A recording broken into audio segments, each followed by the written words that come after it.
प्रभु यीशु के सामर्थ्य नाम में आप सबको जय मसीह की। आइए एक बार फिर से हम प्रभु का धन्यवाद करते हुए परमेश्वर के वचन पर मन लगाएं। मेरे साथ रोमी की किताब निकालेगा, अध्याय 5 उसका वचन 1। यहाँ इस प्रकार से लिखा है, जब हम विश्वास से धर्मी ठहरे तो अपने प्रभु यीशु मसीह के द्वारा परमेश्वर के साथ मेल रखें। Praise the Lord, hallelujah. परमेश्वर के लोगों, बाइबल कहती है हम विश्वास से धर्मी ठहरे। विश्वास और विश्वास जब हम शब्द इस्तेमाल करते हैं तो कई बार इसे समझाना बड़ा कठिन लगता है, बहुत असंभव सा लगता है। एक बार एक व्यक्ति ने पूछा कि मैं विश्वास करके कैसे मैं परमेश्वर का बेटा बन सकता हूँ, या कैसे यीशु मसीह ने जो क्रूस पर मृत्यु को ग्रहण किया, उसके बाद वो जी उठे, उनके मृत्यु और उसके पुनरुत्थान के द्वारा जो उद्धार मुझे मिला वो कैसे मैं ग्रहण कर सकता हूँ, कैसे पा सकता हूँ, ये कैसे संभव है। परमेश्वर के एक जन ने उसे समझाया। उसने एक कहानी बताया कि एक छोटा सा बच्चा था जो लावारिस दशा में लोगों को मिला। उसे अनाथ आश्रम में डाल दिया गया। एक परिवार जब उसको जानकारी मिली, उसने कानूनी जो प्रक्रिया है उसे पूरा किया और उस लावारिस बच्चे को अपने घर में ले आया। वो लावारिस बच्चा था, ना माँ का पता ना पिता का पता। और आप समझ सकते हैं कि अगर वो परिवार उसे गोद नहीं लेता तो उसकी स्थिति क्या होती। उसकी स्थिति बहुत दयनीय होती। जरा सोचिए, अगर वो अनाथ आश्रम उसे उठा के नहीं लाता तब उसकी दशा क्या होती। पर ईश्वर का धन्यवाद, उस छोटे से बच्चे को अनाथ आश्रम वालों ने रखा और उसे अब कानूनी प्रक्रिया करके एक परिवार को सौंप दिया। वो परिवार बड़ा धनवान था, बड़ा रईस घराना था। अब वो छोटा सा बच्चा जो लावारिस था, अब उस अमीर परिवार के कार में घूम रहा है। ऐशो आराम की ज़िंदगी है, बहुत सुखद जीवन है। पर परमेश्वर के लोगों, मैं आपसे सवाल पूछता हूँ, उस कहानी के द्वारा उस लावारिस बच्चे ने ऐसा क्या किया था, ऐसा क्या किया जिसके कारण अब वो उस रईस घर में, अमीर परिवार में ऐशो आराम की ज़िंदगी है, लग्जरियस लाइफ है, कार में घूम रहा है, स्विमिंग पूल में नहा रहा है, दुनिया के सबसे अच्छी चीज़ों का वो प्रयोग कर रहा है। क्या उसने किया था उस छोटे से बच्चे ने? तो जवाब है कुछ भी नहीं। वो तो लावारिस दशा में था। वो अनाथ आश्रम में चला गया। इस परिवार की निगाह उस पर पड़ी, इस परिवार ने उसे चुना, उसे अपने लिए अपना लिया, गोद लिया। और वो परिवार अब अपने सारे उपलब्ध वस्तुओं का अब उसे वारिस बना दिया, एग्रीमेंट कर लिया, गोद ले लिया, कानूनी प्रक्रिया हो गई। हालेलुया।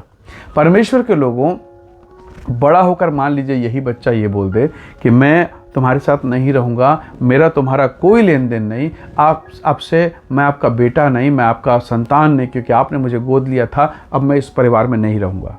आप मुझे बताएं, क्या वो सारी सुख सुविधाएं अब उस बच्चे के साथ बनी रहेगी? क्या नहीं बनी रहेगी। जब तक वह उस परिवार का हिस्सा है, जब तक उस परिवार का नाम के साथ वो जुड़ा है, तब तक वो सब कुछ उसका है। जब वो छोड़ देगा वो रिश्ता खत्म हो जाएगा, वो सुविधाएं बंद हो जाएंगी। परमेश्वर का वचन कहता है, जब हम विश्वास से धर्मी ठहरे, तो जब तक आप विश्वासी हैं और विश्वासी के समान कार्य कर रहे हैं, विश्वास योग्यता के साथ जीवन बिता रहे हैं, तब तक आप धार्मिकता की अवस्था में हैं। जब आप विश्वास योग्य नहीं रहेंगे, जब आप पवित्रता में नहीं रहेंगे, आप उस महिमा को खो देंगे। पवित्र स्वर्गदूत लूसीफर, एक जगमगाता चमकीला मानो तेजोमय भोर का तारा कहा गया, ऐसा वो स्वर्गदूत था। पर जब उसने उस गरिमा को त्यागा, उस महिमा को उसके विरोध में चला, वो वहाँ से हटा दिया गया। अदन के बगीचे में यही हुआ। आदम और हव्वा परमेश्वर की महिमा से अलग हो गए। तो प्रभु के लोगों, यह परमेश्वर का वचन है और ये परमेश्वर का वचन बताता है कि जब मैं विश्वास से चल रहा हूँ, विश्वास से धर्मी ठहरा हूँ, तो मुझे उसी अवस्था में बना रहना है। पर जिस दिन मैं अपने विश्वास का तिरस्कार कर दूँ, परमेश्वर के साथ अपने संबंधों को तोड़ दूँ, या मैं परमेश्वर के साथ ना चलूँ, तो मैं उस महिमा को खो दूँगा, उस अनुग्रह को खो दूंगा। जरा सोचिए, एक व्यक्ति जो पुलिस ऑफिसर है, अगर वो सरकार के नियमावली का पालन ना करे तो क्या वो अपने स्थान में बना रहेगा? कदापि नहीं। आपके पास वाहन है, गाड़ी आपकी है, आपने लाखों का कार खरीदा, पर नियम से नहीं चलेंगे, पक्का आपको पेनल्टी लगेगा, आपको फाइन लगेगा, जुर्माना लगेगा। आपकी गाड़ी वो जो सुविधाजनक है सीज कर ली जाएगी, गवर्नमेंट उसे टेक ओवर कर लेगी और उसे कोर्ट में डाल देगी। परमेश्वर के लोगों, आप इसका विरोध नहीं कर सकते, क्योंकि आपको मालूम है कानून ऐसा कहता है। परमेश्वर का वचन कहता है, विश्वास के द्वारा हम धर्मी ठहरे हैं। हालेलुया। धर्मी ठहरने के लिए मेरे सारे गुनाह, वो बच्चा सड़क में था, पर पलक झपकते ही अब वो उस करोड़पति परिवार का वारिस हिस्सेदार हो गया। कैसे हो गया? क्योंकि उसने उसे ग्रहण कर लिया। हालेलुया। परमेश्वर के लोगों, मेरे काम, मेरे कर्म, मेरे पाप, मेरे विचार, मेरे स्वभाव परमेश्वर के कार्यों के विपरीत हैं, विरोध में हैं, पर परमेश्वर के काम पर मैंने भरोसा किया। जैसे एक छोटा सा बच्चा किसी परिवार में पैदा हो जाए, उस घर में कार है, उस घर में संसार के सब प्रकार के भौतिक चीज़ें, वो बच्चा बेधड़क सबका इस्तेमाल कर सकता है। क्यों? क्योंकि उसने उस परिवार में पैदा लिया, जन्म लिया है। परमेश्वर के लोगों, जैसे ही मेरा जन्म यीशु मसीह के नाम के द्वारा परमेश्वर के राज्य में होता है, मैं स्वर्ग राज्य का अधिकारी हूँ। हालेलुया। बाइबल कहती है, यूहन्ना के सुसमाचार हम निकालें, उसके 3 वचन को पढ़ें, 3 का 5, 6, 7, 8 पढ़ते रहें, तो वहाँ पर लिखा है, जब तक कोई नए सिरे से जन्म नहीं लेगा परमेश्वर का राज्य वो देख नहीं सकता। आपका जन्म हुआ, नया जन्म हुआ, नया जीवन मिला, और अब आप परमेश्वर के राज्य में बच्चे के समान हैं, वारिस हैं। बाइबल कहती है हम संगी वारिस हैं। हालेलुया। इसलिए अगर आज आपने अपना जीवन प्रभु को दिया है तो याद रखिएगा, परमेश्वर की बेहतरीन आशीषें आपके लिए है, आपके जीवन के लिए कोई नहीं छीन सकता। जब तक आप उस संबंध में हैं, जब तक आप तिरस्कार नहीं करेंगे, प्रभु कदापि नहीं करेगा। परमेश्वर ने कहा, मैं तुझे कभी ना त्यागूंगा, ना कभी तुझे धोखा दूंगा। हालेलुया। उसने वायदा ऐसा किया है। इसलिए प्रभु के लोगों, यदि मैं और आप चाहते हैं कि परमेश्वर के स्वर्गीय आशीष हमें मिले, तो हमें उस रिश्ते में बरकरार रहना पड़ेगा।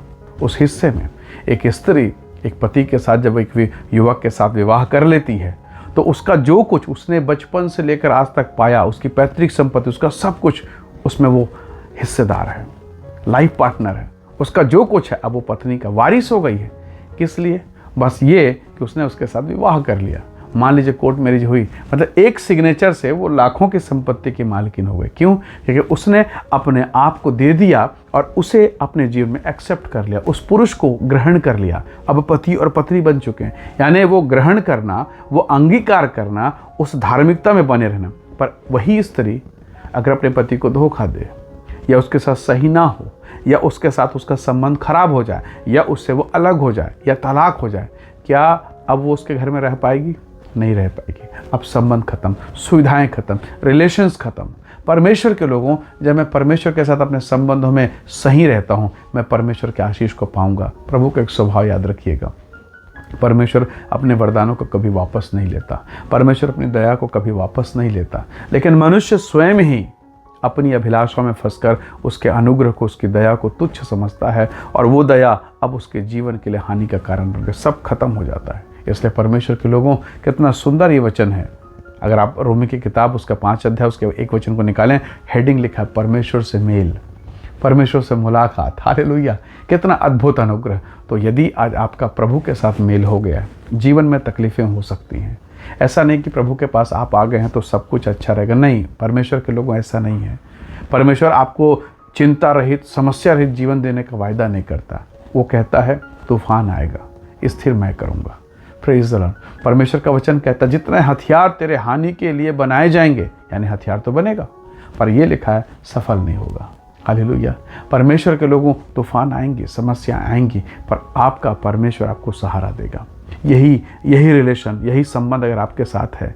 दानियल सिंह के माद में डाला गया, उसके जीवन में तूफान आए। शद्रक, मेशक, अबेदनगो तूफान आए। मूसा के जीवन तूफान आए। यहोशू के जीवन तूफान। जितने परमेश्वर के दास हैं, चाहे जो श्रेष्ठ दास, चाहे वो यूहन्ना हो, चाहे वो अय्यूब हो, सबके जीवन में तूफान आया, पर परमेश्वर ने उन्हें सहारा दिया।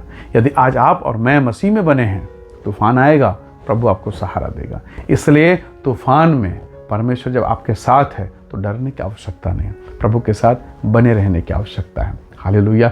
आइए इस समय हम दुआ करें और प्रभु के साथ हम विश्वास योग्य बने रहें, धार्मिकता में बने रहें, ताकि हर वो तूफान जो आपके विरोध में, मेरे विरोध में, वो दूर रहे और प्रभु की महान सुरक्षा हमारे जीवन पर बनी रहे। आइए दुआ करें। प्रेमी अनुग्रहकारी स्वर्गीय पिता, मैं हर एक भाई बहनों के जीवन को आपके हाथों में सौंपता हूँ। अपने अनुग्रहकारी हाथ को बढ़ा, आशीष से ब्लेस कर, अपनी महिमा से भर प्रभु, और पवित्र आत्मा की सामर्थ प्रभु यीशु के नाम से हमें से प्रत्येक के जीवन पर हो। सारी पीड़ा परेशानी दूर हो, अपनी महिमा में स्थिर कर प्रभु, हमें और निरंतर लेके चल। जो भाई बहन दुखी, हताशा, निराशा, पीड़ा में है, वे यीशु के नाम से शांति और छुटकारा पाएं। धन्यवाद पिता, प्रार्थना सुनने के लिए प्रभु यीशु के सामर्थी नाम से मांगते हैं।